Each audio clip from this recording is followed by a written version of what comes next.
I know, you know it's bad when I'm filming shit like this. Look at the fender's falling off. Film it. Because I'm sick of being in there and it feels it's like something to do.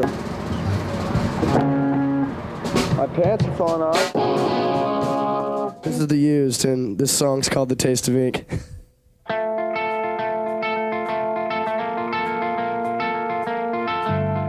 I just like went swimming out in this lake and it was really weird, and I got to the spot where it's really cold, and like it sounds really weird, but like I got all lightheaded and like I don't know, like I just got this weird feeling, and like I just sort of like felt like I like made it.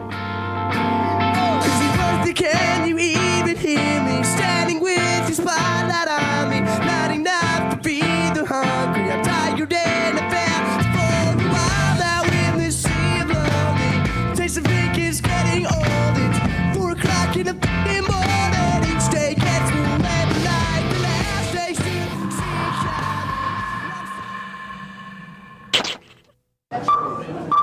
Seems like whenever there's a band, there's a story. I was 19 years old, walking around the mall, hardly any friends, looking for something to do, and this guy named Joel comes up to me and asks me if I ever wanted to try singing for a band. And I was like, I'm a bass player actually, but you know what? I might as well do it. I got nothing else to do, you know what I mean?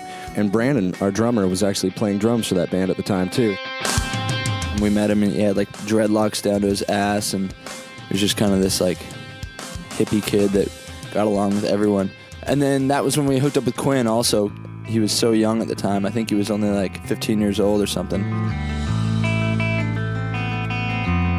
Here we are, I'm singing, our friend Joel's playing bass, Quinn's playing guitar, and Brandon's playing drums, and it just still wasn't rocking. It was the vocal stuff, it just wasn't right. I was like, you know what, I'd rather be playing bass. So we wrote the first song together with Jeff back on bass. We wrote Maybe Memories, all the music to it, and we were like trying out singers with it. And everyone was really fucking horrible.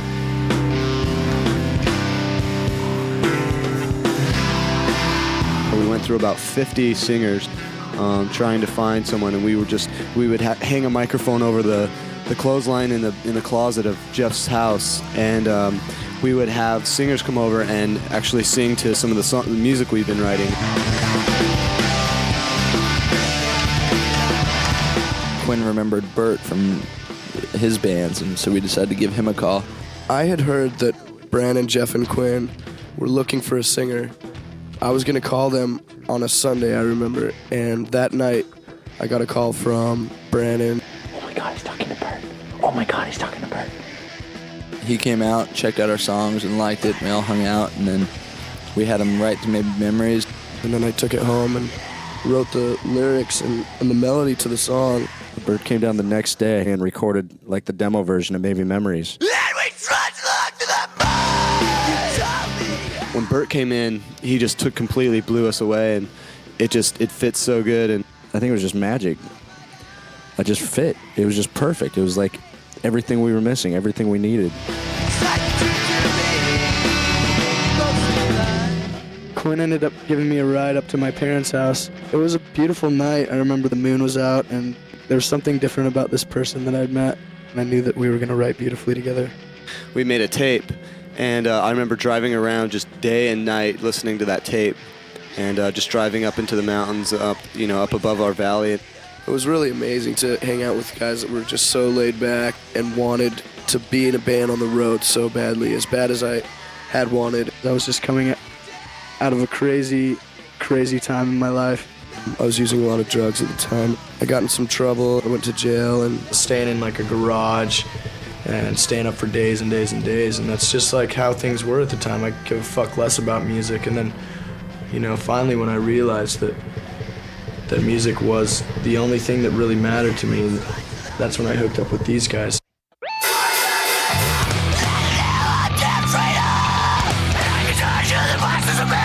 There's only a small handful of bands where we're from.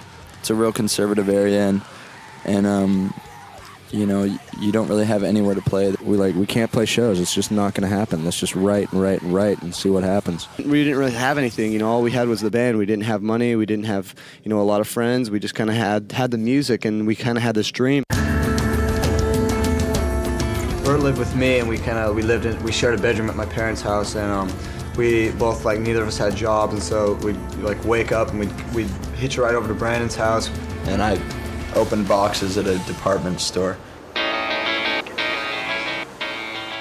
For a while, I know Brandon was crashing at like a used car dealership, and like, you know, sleeping like on the floor, and like I've like lived out of my backpack, Sneaking into movies, fucking, you know, stealing food, you know, bumming for change. My whole day would be based around just practicing and just recording and writing new songs. Yeah, this is our house. This is where the whole Used thing started. This is where all of our songs were written, and it all happened. Used to practice right here. This is where the BR8 sat, and we recorded all the songs that got us signed. This is where we got a lot of blowjobs. There was a goddamn bat right there. Bert was singing, had the mic stand. Quinn came in and grabbed it with a shirt and saved us all. Saved us all. Jeff and I would have to mow. Play croquet and frisbee and played stuff. croquet a few times. We never played frisbee. I'm just trying to make it sound like we had fun. Jeff. I'm sorry.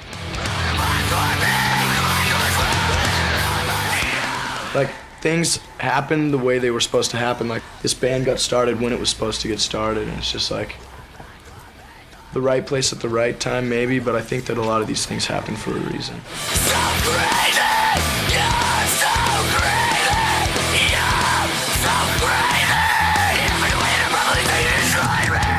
We kept sending these songs to the singer of Goldfinger. His name's John Feldman. I'd become friends with John, and when he started producing bands, he gave me his email address. You know, I just remember thinking how nice these guys were, because I knew they were fans of my band at the time.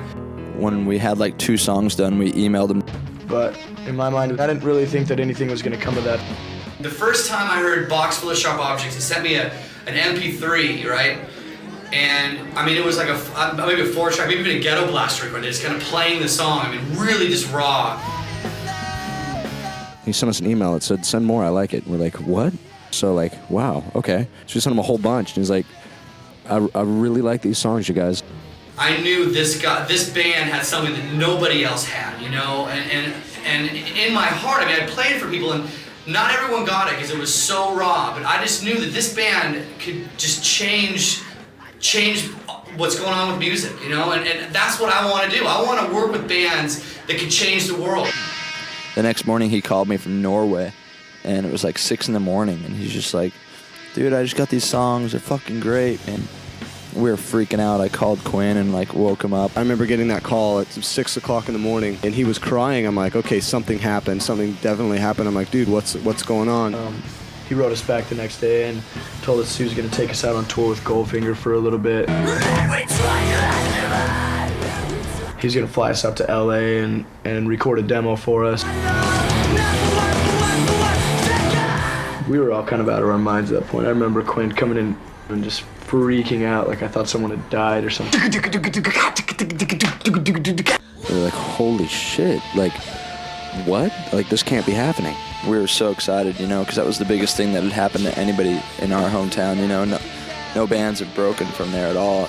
It was like everything every band's ever tried for, but it worked. We didn't even try that hard, and it's really crazy. I remember the first time we went out to Feldman's house. I was kind of just in shock. I had no idea what to really expect. I couldn't believe it was happening to us, for one, and another is I really couldn't believe that it was all going so smoothly, and this, you know, this could be it for us.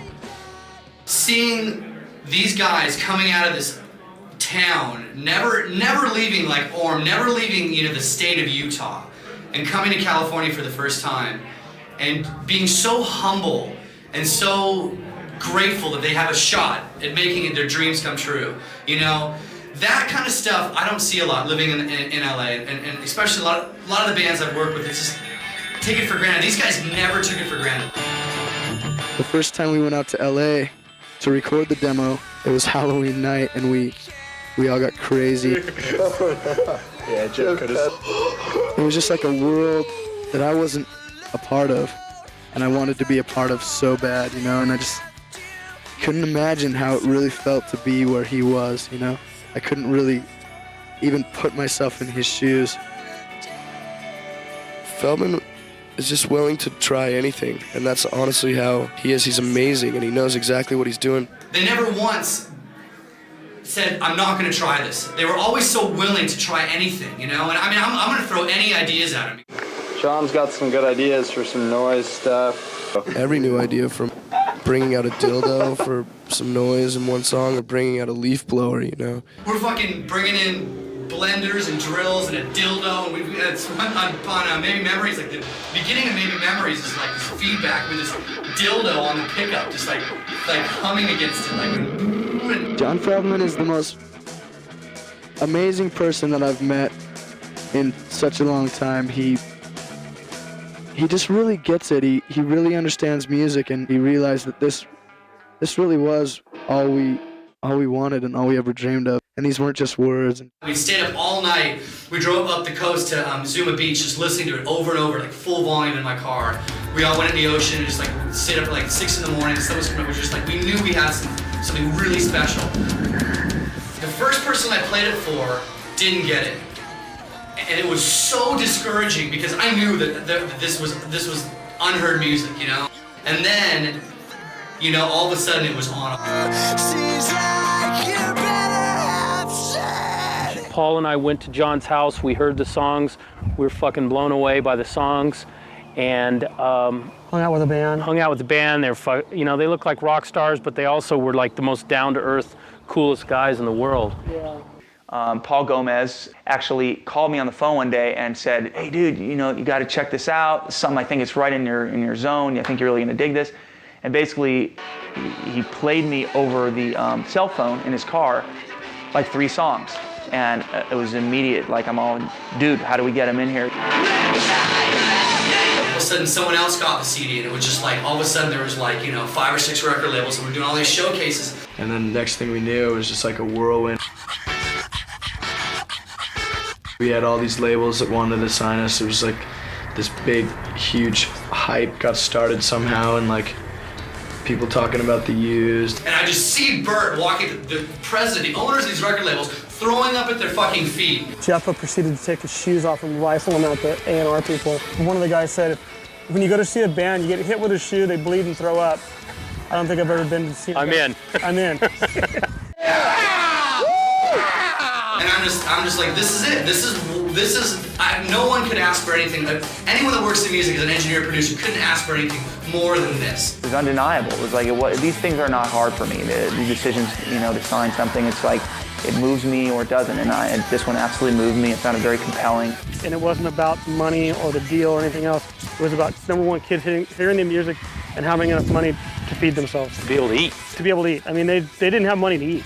They're on, you know, they're on food stamps. You know, it wasn't until we met Warner and the people at Reprise that we really, you know, it really stuck with us. We just said, fuck it, let's do this. Kind of happened so quickly from so much stuff happening in just such a short time. It was like so overwhelming.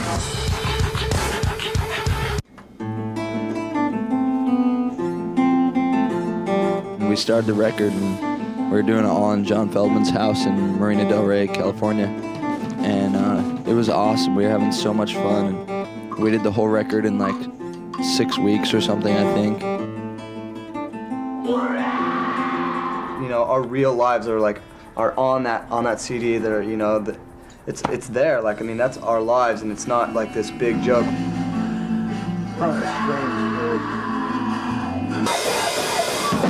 You guys are really, really good. The best band I've ever heard in my life. Let me finish this record, okay? The truth is that we really do love these songs that we've written, and we really do enjoy music just as much as anyone else on this planet.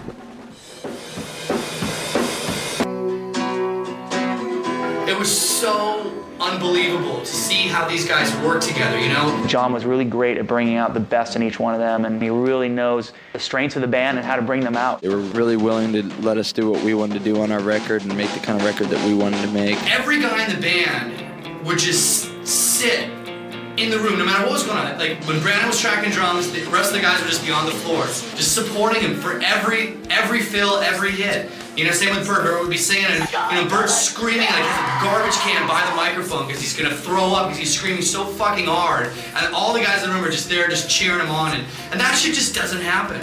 You know, bands are like, when do I need to be there? You know, I just want to get my parts done and go out to wherever. You know, but these guys are just 100% for each other. John is the most amazing producer and amazing friend that any of us can have, and amazing human being that I wish everybody on earth could meet at least once, just to have someone like that brighten up their life. He definitely made us feel right at home around him. 2 a.m, you know, these guys are, we gotta track this, like, it's time. We gotta track the middle for Greener with the Scenery. And I was kind of like, what are we gonna do here? I didn't really know. It was really ambiguous, you know. And next thing you know, they took like every pot out of my kitchen, threw it on the ground. They had all these fucking like shoes and everything they could find, like these boxes and all this trash. And Bert's screaming in the corner with the mic on the other side of the room and just throwing stuff as hard as they can at Bert. Because I don't want there to be rules making records, you know. I want to be able to do anything. And in the end, it's like, you know, it's a democracy. I mean, whatever the guy, you know, whatever we all vote is the best sounding thing wins. But whatever you want, okay? I'll do anything you say, okay? You guys have the control. It's your band, and I'll just push the buttons here, and I'll be quiet. I'm sorry. Thanks. That's the attitude you know, I mean, is that hard to ask? Like, that's the question you need to ask yourself. I mean, it's 2 hardworking hands, like, in this world just trying to make something. Yeah. This record's really going to show that, like, we knew what we were doing when we chose you. We wanted to give somebody else a chance, too.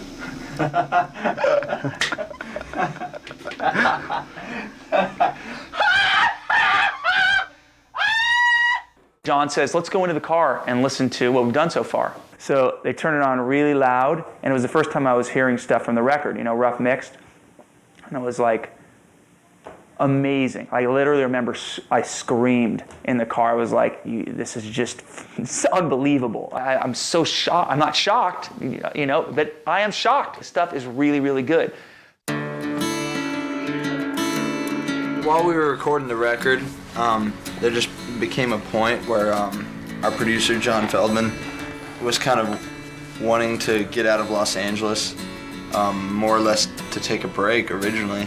And he just thought it'd be fun if we could use that as an excuse to get our label to pay for us to go somewhere. So I said, listen, you're doing fine so far, so if that's what you guys want to do, go have a field day. He ended up lining it up for us to go to London, and we couldn't believe it. Top of the world, sitting here. And I was a little bit like, do they need to go here to do this or whatever? And I'm like, oh, is it going to change anything? And I'm like, well, we'll see what happens when the results come in. What do I know? And then they hooked us up at the Olympic Studios out there, which is just like this famous studio. It's incredible. The Beatles have recorded there. Led Zeppelin, I believe, Jimi recorded Hendrix, there. Stones. Right, cheerio. We were able to record all of the string arrangements on the record there. We did percussion. We did all the piano you hear on the record there. I remember just waking up. Bert and Quinn were already in this, like, you know, area just writing. They basically recorded Blue and Yellow, On My Own, and Noise and Kisses. Which to me is like, it's the trifecta. You know, it's like, how can you ask for more than that? Going to London was so fucking incredible. I can't even begin to say what it means to me in my heart and all the memories that I will keep with me for the rest of my life. And while we were out there, it was Bert's birthday. Hey Bert, I think you got a friend here to see you for your birthday. At first, I had no idea what was going on. I really didn't at first. I just thought that she was coming in to disturb the tracks. I was like, I'm in here. I'm recording. Like, what's going on? Your friends here tell me you like big tits. So try these ones aside, know what they do. Here's a jolly good fellow, here's a jolly good fellow, here's a jolly good fellow. It made me really, really embarrassed. She's humping my face, and oh God, I can't even talk about it. Oh God! Oh. Yeah. To this day, I'll never forget the birthday present that I got when I was 20 years old in London. The record's pretty much done. Jeff and I are going home in a minute. And Quinn and Bert are going home in a couple days. They're gonna chill for a little bit. We're going home. It's done. You know, you have in your mind what you think the record's going to be and what your expectations are, and they far exceeded my expectations. They really delivered, I think, a really amazing, versatile album. Shows a lot of different sides of the band. They were just being themselves. They're being themselves. And that's the way they still are, I think. Yeah, they just, it wasn't about the label, it wasn't about anything that came around them. It's always been about one thing, and it's their music. To capture that kind of stuff, it has to be magical. It can't just be like, okay, you have to, this is nothing mechanical about it, it has to be magic. And this band has it.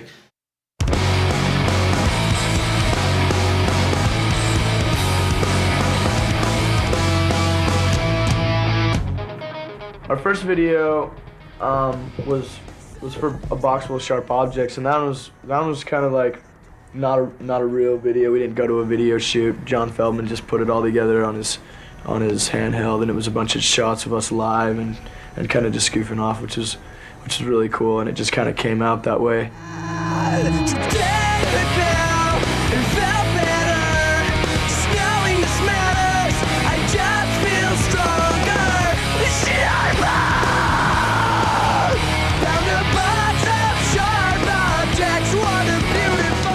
Finished up the record around the end of February, hit the road in March, and it's just been crazy times since then.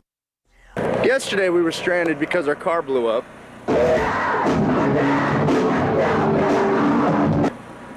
And that same tire blew up.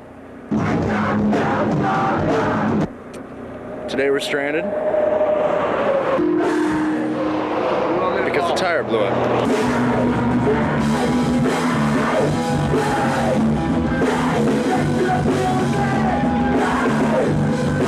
There's a big challenge, I think, for like a band like us, because before we got our record contract, we'd never really had the opportunity to go on long tours or or anything like that. So I think from not doing any touring and then going straight into touring, and this being your life, there's a lot that changes. Almost always pick the best time to drop the worst lines.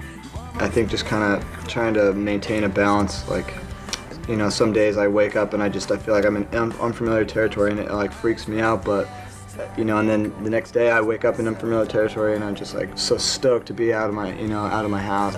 Committed a game to play your game and let my There's a party down at the Cobain residence.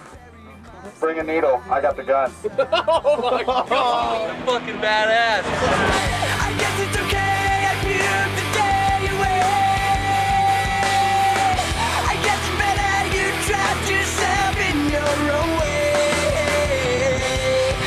Fuck Patrick Swayze! Fuck Patrick Swayze! Hi Mom, hi Dad, I'm at Graceland.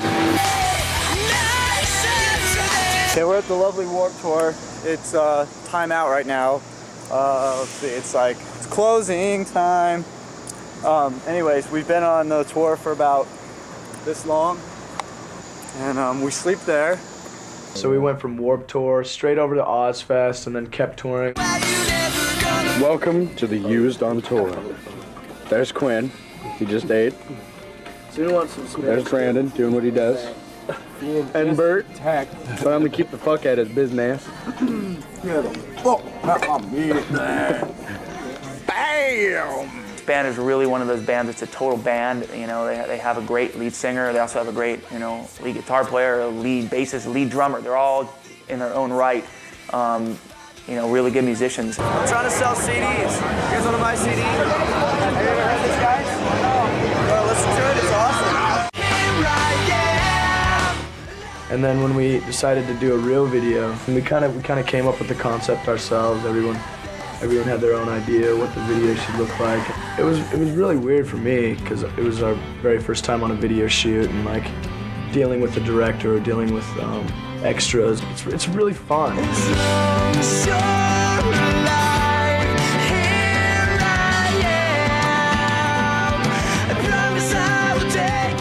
How you guys like working with the Used? They're all right, I mean, this guy right here is a little difficult to work with, but, I promise I will take you there.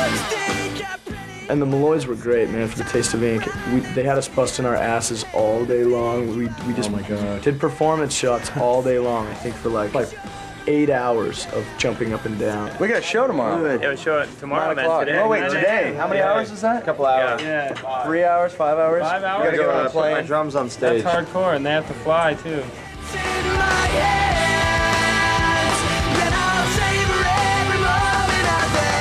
Used is this fucking badass motherfucking band that fucking will like blow your ass away. You just listen to their fucking music and they just blow you away. Like it's like I can't put into words how fucking good they are and how much I really fucking appreciate their music. They're sexy. Everything about it. And I want to make love to them. I need to go into that show. And so in order to get in that show, Bert's gonna puke on me. That's what's gonna happen. Here I am. In my hand. It's worth my time, whatever that means.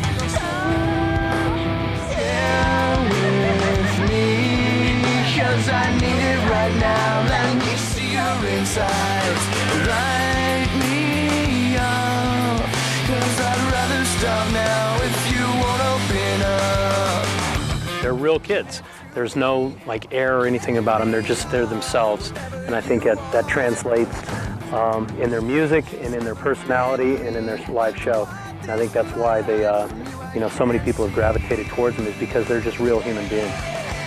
You get out there and on the song like Box Full of Sharp Objects, we had 500 capacity, 500 kids were singing the song with them. When they started, I was blown away. I didn't think I could get any better. But every day, never fails. They bring it up one more level, and I get chills. Hi, Bert from Used. This is Brandon from Used. Oh my God, he's talking to Bert. Oh my God, he's talking to Bert. Oh my God, he's talking to Bert. I don't. Oh my God, he's talking to Bert. Bert wants to know if you want to go tanning.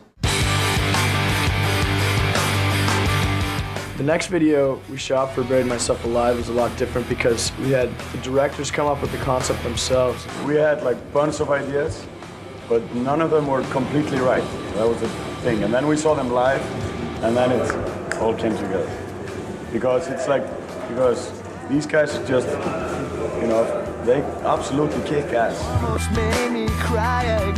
Working with Arnie and Kinski was rad. They were just so into it, and they were so pumped, and they were like screaming at us, like, "Yes, come on!" We were all a little bit more ready to go onto the set. We knew what it was all about. Each little vignette we had was just so. I was dunked in this tank of water. That honestly was so scary. So I can shut you out and let you go away for a long time.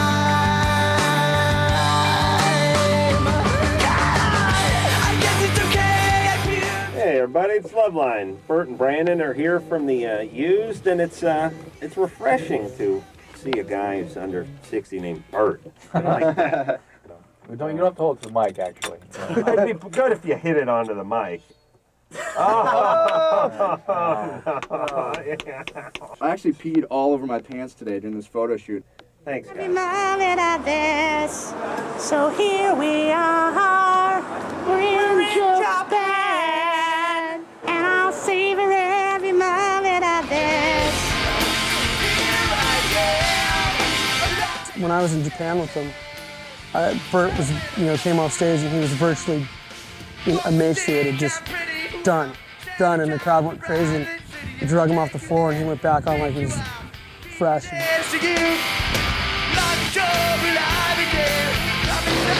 Run, Germany, goddammit! Oh yeah. The biggest rush of me being on stage is when we first walk out and I hear the crowd just roar. There's definitely moments when I tend to like disappear and I get lost somewhere, and I don't know if it's within the song, but I'll almost wake up again and I'll be like, where was I there? Where was I for a second? How much time has passed? It feels like an eternity has passed, but it's only been, 2 bars of music. It's been, it's been 8 seconds, but it feels like I've been asleep for an hour, or I've been in a dream, and I think it is kind of surreal. Well, hello everyone at home, Mom, Dad, everyone. We're gonna be playing on the stage in about an hour. About to have a really great time in about 5 minutes. I want kids to look at us like flavor of the week, this big hyped up band. I mean, we've had a lot of support from radio and like MTV, and there's been a lot of attraction to our band, but I want kids to really realize that we're the kids walking down the street with holes in our pockets and like holes in our shoes. I don't think that anyone in our place has ever fit in. We are the outcasts. We are the ones that are different. We're the ones that never got along with anyone else. We're the ones that always went back to our rooms and put on our headphones and listened to those records that made us happy.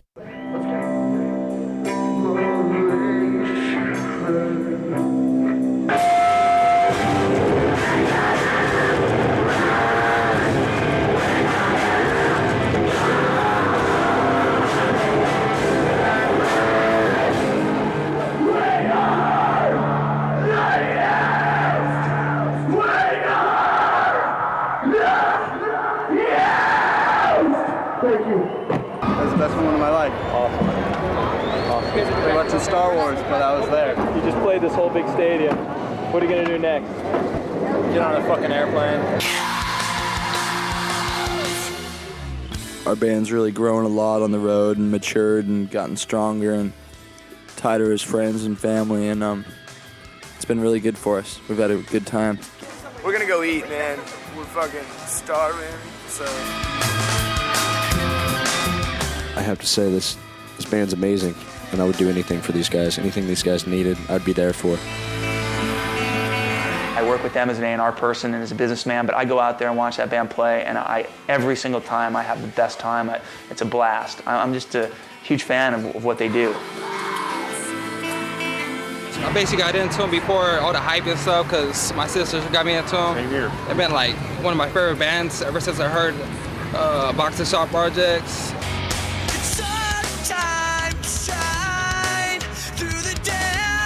They're an amazing band, and they are incredibly talented. And I'm really excited to go see them tonight. Stop talking, I'm talking. We started out with 5 or 6 kids at every show, and it just continued to grow and grow and grow. It's been great to watch them grow. They've gone from being an opening band on the Warped Tour last year, 1 year ago, to being a headliner this year.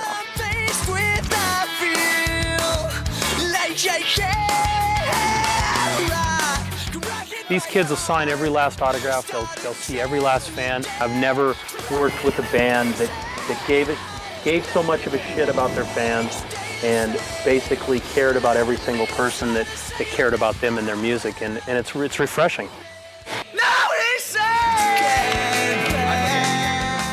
I love you, Bert, and Quinn, and Jeff and Brandon. I love all of you.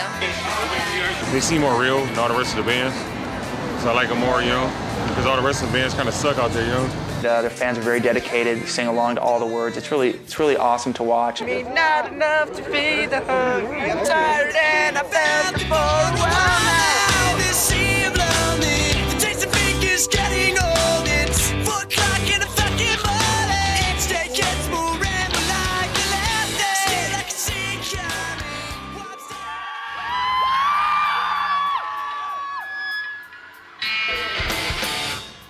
It's a beautiful audience tonight in Los Angeles.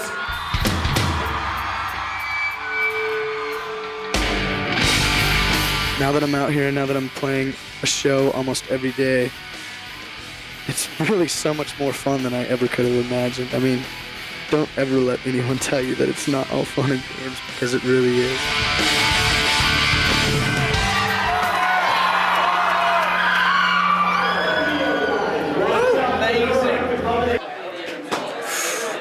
It's like welcome home, motherfuckers. It was awesome. We're up rocking out, yeah!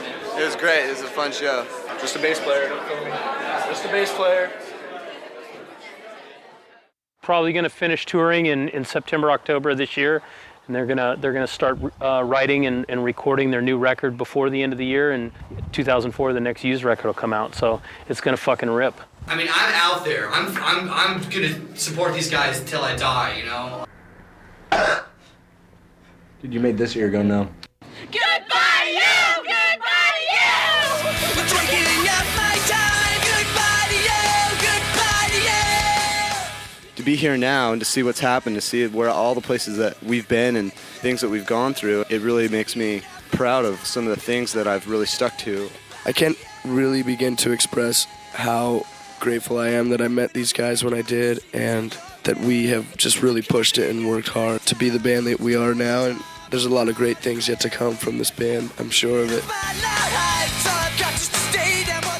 There's nothing we've done that every single kid that plays an instrument that watches this DVD, there's nothing we've done that they couldn't do. You know what I mean? As long as you stick with it and do what you love and fuck everything else and really stay focused. And it's just, there's nothing really different between us and other people, and hopefully that can inspire people to aim and try that much harder for their goals, because we did, and we pushed it, and when everyone around us told us no and that it was impossible, we pushed it even more, and now here we are.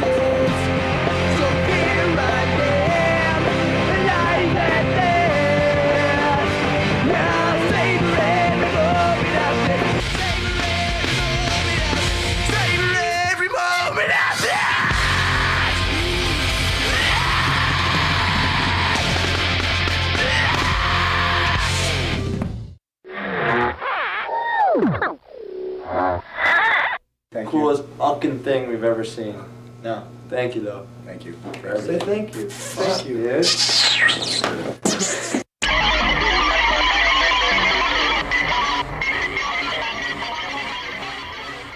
Toured with Goldfinger for a while, and